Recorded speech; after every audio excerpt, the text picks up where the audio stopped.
Тамақты немен шаюға болады? Сәлеметсіздер.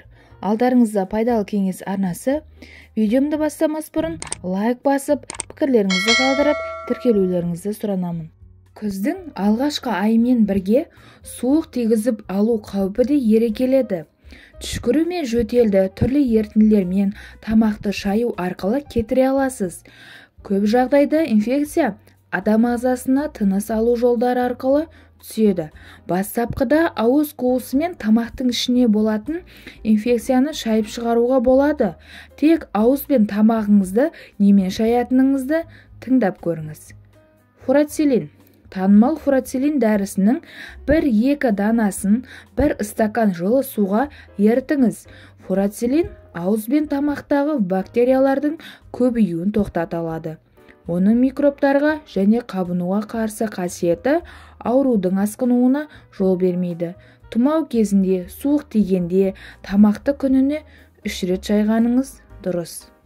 Теңіз тұзы ерітіндісі. Теңіз тұзы тамақ пен ауыз микрофлорасына пайдалы болатын түрлі минералдарға бай. Тұз бактерияларды өлтіріп, қабынуды басады. 1 шай қасық ас тұзын 1 стакан қайнаған жылы суға ерітіп, осылай күніне 3-4 рет қайталаңыз. Ас содасы ерітіндісі. Тамағыңыз ауыра бастағанда ас содасының ерітіндісімен тамақ шайған дұрыс. Ас сода ерітіндісі микробтардың 70%-ын өлтіріп, тұмауды басынан ақ жазалады. Бастысы соданың судағы концентрациясы екен.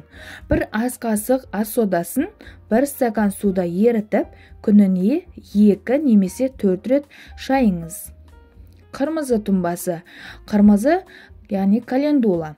Қырмызы тұнбасы тамақтың ауырғанын керемет кетіре алады.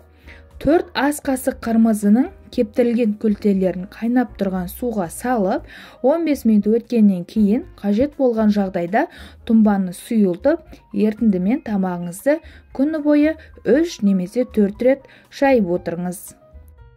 Жалбыз тұнбасы.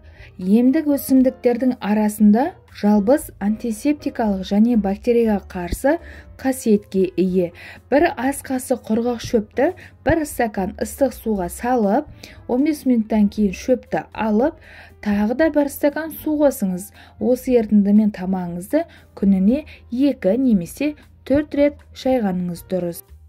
Қыс мезгілінде тамақтарыңыз ауырып, мазасызданып жүрген болсаңыз, менің осындай кеңестерімді пайдаланып көріңіздер, және де сіз тағы да қандай тамақты шаюдың әдістерін білесіз, пікіріңізді қалдырыңыз.